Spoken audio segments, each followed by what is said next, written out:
Vamos falar do Flamengo, agora aqui no Bate-Pronto da Jovem Pan, o Flamengo e essa disputa no ataque, Pedro ou Gabigol? Porque no clássico contra o Botafogo a gente acompanhou talvez a manifestação mais forte das arquibancadas, do torcedor do Flamengo sobre o assunto. Porque a torcida do Flamengo, acho que ainda não tinha criticado como criticou o Pedro, né? Ainda mais sendo substituído pelo concorrente direto. E o Pedro saiu vaiado, o Gabigol ouviu aplausos desde o momento que foi chamado para entrar, entrou somente no segundo tempo da partida, já na reta final, e o jogador segue aguardando aí essa definição do contrato. Já o Pedro deixou o campo vaiado, já tinha ouvido protestos ao longo da partida, né, alguns protestos que vieram da arquibancada. A torcida começou a perder a paciência com os erros do time todo e o atacante foi alvo aí durante a partida Flamengo e Botafogo. O Gabigol entrou na partida de maneira enérgica, incentivou os companheiros e tudo mais, foi aplaudido aí pelo torcedor e segue essa disputa entre os dois, Pedro e Gabigol. Lembrando que o Gabigol já perdeu o pênalti, o Gabigol ainda, né, a gente falando desse início de temporada no Mengão, não conseguiu balançar as redes contra o Botafogo, Pedro também não. Mas segue essa disputa, Mauro César. O que falar desses dois, dessa dupla Pedro e Gabigol, que vem dividindo a torcida do Flamengo, né? Tem gente que está do lado do Gabigol, tem gente que está do lado do Pedro. A sua opinião sobre esse assunto, Mauro? A primeira vai a partir de uma meia dúzia de bobalhões que o cara que paga o ingresso para ver um jogo e durante um jogo difícil, um clássico, o time jogando mal, o cara está preocupado em vaiar um jogador porque o outro é o queridinho dele, que é isso. O cara é Gabizete, então o Gabizete é assim, ó, quem está no lugar do Gabriel é o Pedro. Podia ser o Vanderlei, o Vampeta, eu, você também, que também é Pedro. Vai ser vaiado. Ele vai ser mais logo. Vai ser vaiado, não tem jeito, porque o Gabigol tem que jogar. Não, mas o Gabigol ficou 6 meses sem fazer um gol, fez ali contra o Sampaio Corrêa, né? Tudo bem, mas é o Gabriel. Aí ele entrou contra o Vasco, perdeu um pênalti. Mas tá tudo bem. Teve uma bola também que o De La Cruz colocou em condições de marcar e ele não aproveitou, mas está tudo bem. Claro que o Pedro está jogando mal, mas também, assim, eu acho que tudo faz parte também de um processo com um time que está muito mal, a partida foi muito ruim.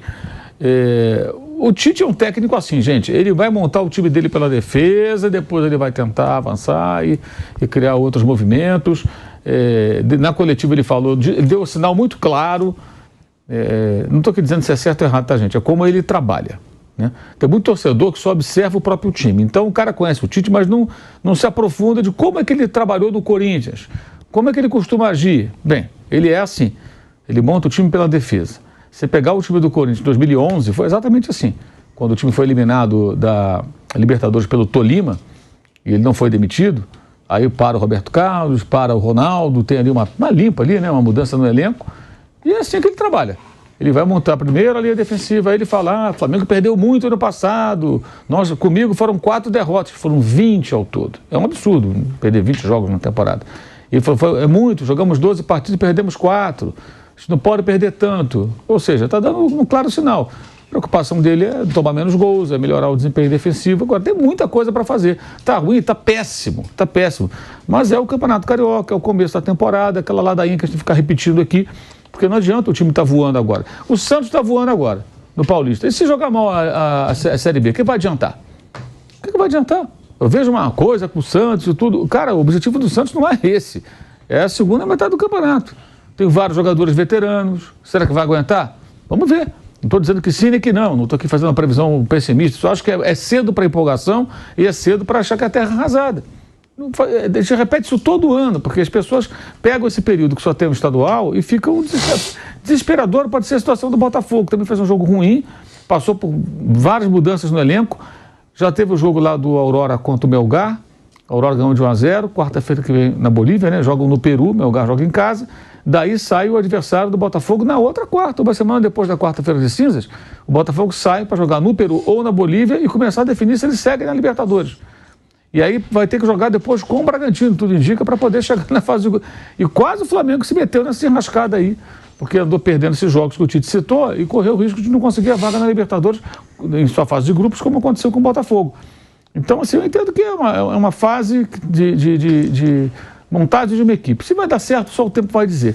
Mas eu acho que isso é parte do processo. As críticas pontuais às atuações são pertinentes, devem ser feitas, é claro, né? Agora, a questão não se resume a Pedro e Gabigol. E o Gabigol, quem clama pela sua escalação a qualquer custo, está defendendo a carteirada. O Gabigol tem que jogar de qualquer maneira, porque no ano passado ele foi muito mal, ele já perdeu o pênalti clássico, ele perdeu a chance clara que o Pedro não teve. O Pedro está mal também, mas o Pedro não teve a chance que ele teve, não. A bola não chegou para ele. Claro que ele pode se movimentar mais, o Pedro também pode colaborar mais. O Gabriel tem uma outra dinâmica, outra característica, ele participa do jogo, vai buscar mais a bola, mas está muito aquém. Os dois estão abaixo. Sendo que o Gabriel está abaixo há muito mais tempo. Vou lembrar aqui de novo. Ele fez um gol com o Sampaio Corrêa, quebrou um jejum de 6 meses. Então por quê? Por que ele tem que jogar? Ah, você é contra o Gabriel? Não, eu sou contra o jogador atuar na carteirada. Eu sou contra o jogador jogar porque ele tem uma história no clube. Tem que jogar bem. Se pensar assim, o Luan é titular do Grêmio até hoje. Ele foi o rei da América, quando o Grêmio ganhou a Libertadores. Ele não só foi vendido, levaram ele de volta, deram uma chance, uma oportunidade ao homem, né? Durou meses já. Foi despachado de novo, está lá no Vitória, do Vampeta agora. Que não jogou ainda, viu? E não jogou. Tem mais de 2 meses lá. Então, assim, é assim que funciona, gente. As coisas, né?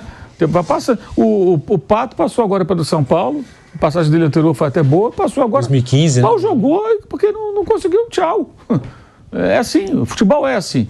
Não estou dizendo que o Gabigol tem que dar tchau para ele, mas ele não pode ser esse clamor para que ele jogue a qualquer custo, como ele também está mal, os dois estão mal, mas também isso é um pouco não, em parte é reflexo do mau funcionamento da equipe. O Flamengo cria muito pouca chance de gol, mesmo quando tem posse de bola, quando está no campo de ataque, cria muito pouco, ainda não encontrou ali um posicionamento para o De La Cruz. O Gerson está jogando uma função diferente, não acho que ele jogou tão mal nessa partida, acho que ele foi até mais participativo do que em outros jogos.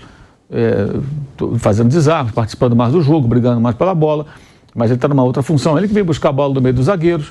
Então o Tite está fazendo algumas mudanças, algumas experiências, o time está mudando, as jogadas de bola parada começam a dar algum sinal, né? O próprio gol aconteceu, foi uma jogada já no meio do desespero, mas foi mais uma jogada de bola parada que acontece muito, a cobrança curta para Ayrton Lucas fazer o cruzamento, tentou outras vezes contra o Vasco, contra o Botafogo, já teve gol de bola parada da primeira trave.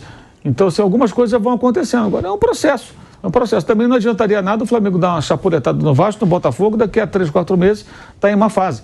Assim, é só um começo de temporada. Eu acho que esse frenesi, eu não sei como é que as pessoas conseguem ter conclusões definitivas sobre isso em tão pouco tempo.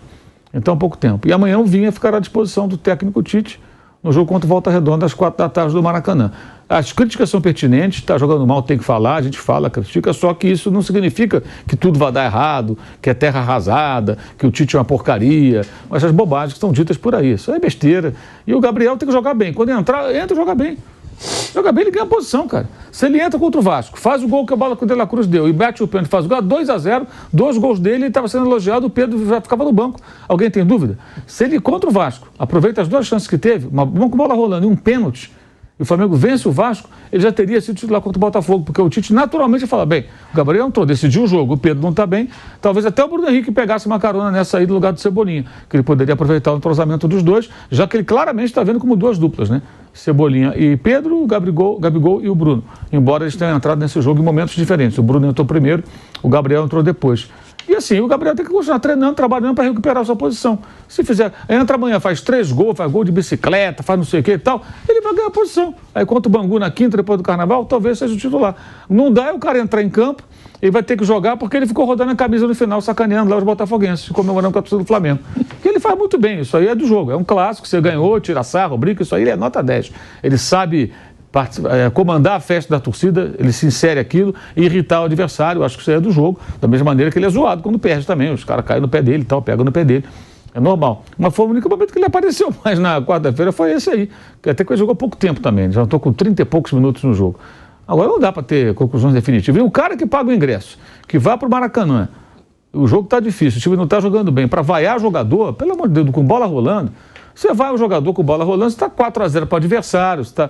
Agora, no final do ano passado, por exemplo, é engraçado isso. Vai uma situação dessa. Os caras estavam aplaudindo, o Flamengo fazendo jogo de festa para Rodrigo Caio, Felipe Luiz contra o Cuiabá, um jogo decisivo para garantir a vaga na Libertadores. E os caras fazendo festinha.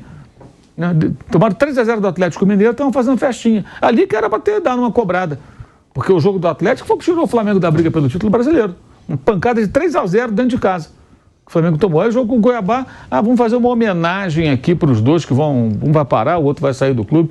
Homenagem num jogo daqueles. Se o Flamengo não ganha do Cuiabá, era o Flamengo que teria que jogar aí com Aurora ou Melgar daqui a 10 dias, mais ou menos. Aí seria muito preocupante.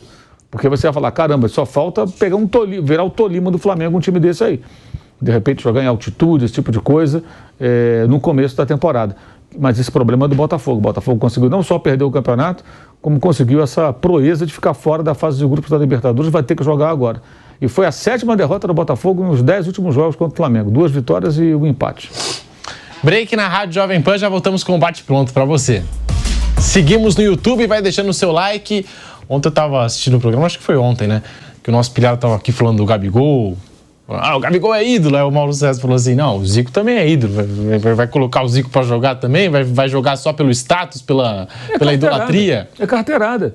Se o cara tem mais história, mais peso que ele... O Pedro é importante também, mas o Gabigol é um jogador já histórico. Então ele vai jogar porque ele fez gol em final e tal. Não, ele tem que continuar fazendo gol em final, um jogo com bola rolando. E o Pedro foi muito importante na campanha do Flamengo da Libertadores. O gol da final foi do Gabriel. O Gabriel fez uma bela temporada, ajudou muito o Pedro, mas o Pedro fez muito gol. O jogo do Vélez lá, por exemplo, foi a última grande atuação do Flamengo com o Dorival. Ele foi o melhor jogador. Foi artilheiro da Libertadores, gente. O Flamengo foi campeão invicto da Libertadores, ganhou quase todos os jogos, teve um empate, o resto foi tudo vitória. O goleador foi o Pedro. Ele não está também na história de uma conquista importante, pelo amor de Deus, só o gol da final que vale. É só o gol da final que vale. Os outros gols não valem nada, né? Não tem cabimento isso. Então, quando o Flamengo foi, sei lá, campeão brasileiro, o gol do título foi do Nunes. Então, o que o Zico fez não valeu nada. O Zico fez 500 assistências, não sei quantos jogos espetaculares, mas o Nunes fez o gol, tá na história, mas o Zico também tá. Isso é uma bobagem, né? Uma coisa assim... É que tem isso hoje. Hoje tem torcedor de jogador. O cara torce mais pro jogador do que pro time. É impressionante. Tem torcedor de jogador. O cara quer o jogador dele em campo, o queridinho dele. O time é secundário. Eu penso diferente, eu acho que o time é o clube em primeiro lugar, o jogador tudo passa, o clube é que fica. E o jogador tem que brigar para jogar, tem que estar bem, se não está bem não joga, pode ser quem for. Tá mal, é banco mesmo. Depois da final contra o Fluminense, eu vi aquele Rafa Dizeu, que é líder da barra do Boca Juniors, ele deu uma entrevista para esses podcasts e ele falou exatamente isso que o Mauro falou. Ele disse, cara, na torcida do Boca é um negócio absurdo, porque hoje tem mais torcedor de jogador do que torcedor do Boca. Aí ele citou essa frase que o Mauro destacou aqui, ele falou, para mim o jogador vem, vai, é só uma passagem, o clube é o que fica, né? Ele destacou isso nesse podcast. Não tem esse negócio de cartola, né? Cartola, você escala, né? Não para de ter. Ah, sim, o fantasy game, né? Que você escala. Você escala o jogador, aí você escala o jogador, professor, o jogador é de defesa. O jogador de defesa pega atacantes a todo momento. Não, você vai ter que dar um carrinho em um, tomar um amarelo, ou expulso, ou fazer uma falta e te tira ponto. Quem é defensor. Aí os caras começam a seguir o cara. Pô, aí, ó. O cara tá jogando. O cara, não tem, irmão, ele tira ponto. O cara torce mais pro Cartola do que pro time dele. Pô. Eu lembro que na época do Bragantino, o Arthur, aquele jogou no Palmeiras, tá na Rússia hoje, os caras ficavam cobrando ele no Instagram, ele respondia xingando. Ah, vai pra aquele lugar lá, não sei o quê. O zagueiro precisa fazer uma falta. Você me fez perder ponto. O zagueiro precisa fazer uma falta. Precisa de uma dividida mais simples. Pô, o cara é cobrado porque, pô, lá me tirou ponto, não sei o quê. Tem pra caramba isso. Mas isso aí eu acho que também entra aí, eu acho o fim da picada. É o Grupo Globo, né? As transmissões, seja na Globo, seja no Premiere, no Sport TV, quando aparece aquele negocinho ali do Cartola, né? Fulano, perdeu. Que se dane o Cartola. Eu tô vendo o jogo, eu tô pagando um pay-per-view, eu tô ligando a minha TV para ver um jogo. Sério, não me interessa o Cartola ali no contexto. Eu acho legal o jogo e tal, mas não é no meio do jogo. Essa informação não é relevante, entendeu? Eu acho isso meio bizarro. Como tem aquele negócio da votação que os caras. É isso que ele tá falando. Aí o cara que joga fala, pô, pode ter nesse cara. Cara, é o jogo que importa. O cara precisa ver, matar uma jogada. Fazer uma falta, ele vai fazer uma falta. Se dane o Cartola. Daqui a pouco o jogador vai evitar, porque ele também tem o Cartola dele. Ele colocou ele mesmo no jogo. Não vou fazer a falta, que o cara perder ponto. No Cartola. Isso não tem cabimento. Isso não é relevante. Isso, sabe, eu acho normal que tenha ali inserção. Como tem a gozação, né, irmão? Que até o goleiro aí ganhou a ação. Ele foi constrangido que ele ganhou o prêmio. O melhor em campo. O melhor em campo. O Sidão. O Sidão, né? Aquilo foi lá. Não. Ali Isso. faltou sensibilidade, porque foi uma zoeira da torcida, tinha falhado. Sim, mas Não, e tem até hoje a zoeira da sensibilidade Exato. quem selecionou. Na hora que definiu, alguém tinha que falar assim, não isso vamos dar aí o prêmio. não. Porque aqui tem Claro, sacanagem. o O cara cara, sabe que é o rapaz foi mal, vamos dar para quem o prêmio? Aí dá uma caneta, uma carteirada do chefe, não, vai dar o cartão o prêmio para quem a equipe escolher. Escolhe, vai falando um ponto, escolhe vocês aí. Perfeito. Acabou, ponto final. E explica. Olha, houve uma brincadeira aqui na internet contra o rapaz, a vontade percebeu que Nós era não uma vamos maldade. abraçar essa A gente brincadeira não porque vai. constrange- Não a vamos gente fala constranger o rapaz. E você acha que parou? Até hoje tem. Sim, mas Eles mudaram o regulamento. Bento agora. mudou o regulamento. Mudou o regulamento. Mas até hoje tem o cara que tá no banco e nem joga. Por exemplo, o os caras Luan. votam. O Luan, onde tá, o Luan é o melhor jogador em campo. o cara já exclui isso.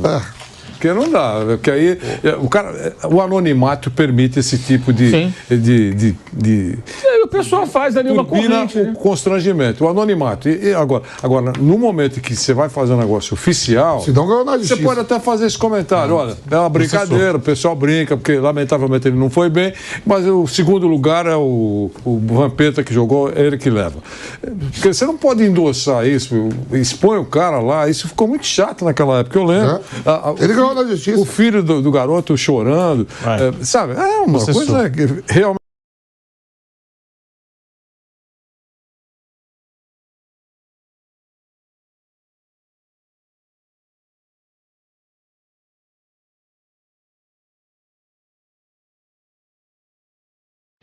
Então, mano, esses trem de projeto é complicado. Porque é muito complicado porque é o primeiro passo, mano. Esse é o primeiro passo. E o primeiro passo ele demora demais, demora muito. Até você ver que tá dando certo. E isso é com qualquer coisa que você for fazer, tá ligado? Se você for abrir uma loja de roupa, os primeiros clientes demoram a aparecer. Cabeleireiro, de barbearia é a mesma coisa. Tudo, o primeiro passo é complicado. Por isso que as pessoas fracas desistem no primeiro passo. Porque pessoas fracas querem o quê? Resultado rápido. E pessoas fortes sabem que o resultado ele vai demorar, mas ele vai chegar. Elas têm essa convicção, entendeu? Então, cara, seja um cara forte. Você sabe que vai dar certo. É só você ter um pouquinho de paciência e entender isso, filho. Na hora que você vê, filho, pum, tá vingando. Acabou, filho. Aí, pra conversar com você, vai ter que marcar a hora. Tá ligado? Então, é só você ter um pouquinho de paciência e esperar, filho. Só espera, molequinho, que vai dar tudo certo. Você é inteligente, você é forte. Você é batista, porra. Entendeu?